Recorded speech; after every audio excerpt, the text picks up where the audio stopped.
Tumanggap ng paluto ang Tito Otits mo par at nagluto ako ng garlic pepper beef at spicy honey orange chicken. Kaya tara, samahin nyo muna akong bumili ng manok dito sa Save More. Tasto, dito na tayo sa counter mga boss at babayaran na natin to. Sunod, dito naman tayo sa source ko ng mga frozen goodness at bumili ako ng 1 kilong sukiyaki kat na beef dyan.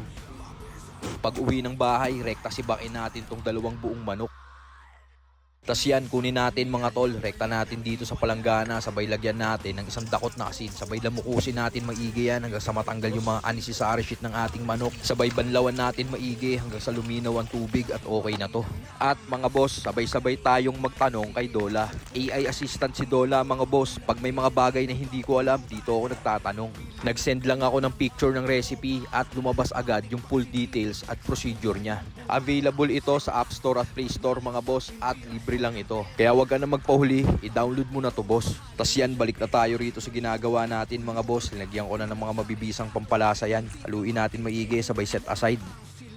Grind naman tayo ng bawang ngayon mga tol, 1/4 kilo lang yan. Sunod, sibak tayo ng siling labuyo dito, tas tong spring onion at 2 pirasong orange. Rekta breading na din natin tong manok mga boss, sabay edis tayo ng kalan, lagay tayo ng semi-gear oil na mantika at syempre nung uminit, paghuhulog na natin to. Ednis na rin tayo dito sa kabila mga tol at sasalang natin tong bawang. Tas to, balikan natin tong piniprito nating manok mga tol, syempre nung luto na siya, ahon na natin to. Dito naman tayo sa ating fried garlic mga boss. Kung nag-crispy golden brown na siya, syempre ahon na rin natin to. Tapos bawasan natin ng mantika itong pinaglutuan natin ng bawang, sabay saka natin ihulog tong ating marinated baka. Sinangkutsa ko na lang yan maigi sa malakas na apoy, sabay lagyan natin ng kalahating beef cubes at 1 lata ng mushroom. Tapos yan, hinalo na lang natin at tinos ng ganyan at okay na tong version ko ng garlic pepper beef. Hindi na ako gumawa ng gravy para dito mga boss, okay na sa akin to. Tapos yan, rekta na natin dito sa ating plastic food pan. Sabay budburan natin ng fried garlic at ito na ang aking mabisang garlic pepper beef.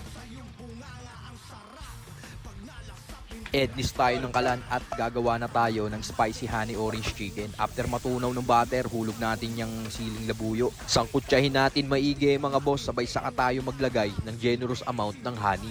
Tapos timplahan natin ang seasoning, oyster at toyo. Tapos saka natin ipiga tong orange para talaga namang spicy honey orange ang datingan mga boss. Tapos yan, saka natin ihulog tong ating pritong manok. Tapos yan, itostos na lang natin ng ganyan yung manok para kumapit sa kanya yung sarsa. At okay na itong ating mabisang spicy honey orange chicken. Tapos yan, rekta na natin lagay dito sa ating plastic food pan. Sabay budburan natin ng fried garlic at spring onion, pinaka-garnishing niya. At yan na nga mga boss, tapos na akong magluto ng paluto sa akin na garlic pepper beef at spicy honey orange chicken.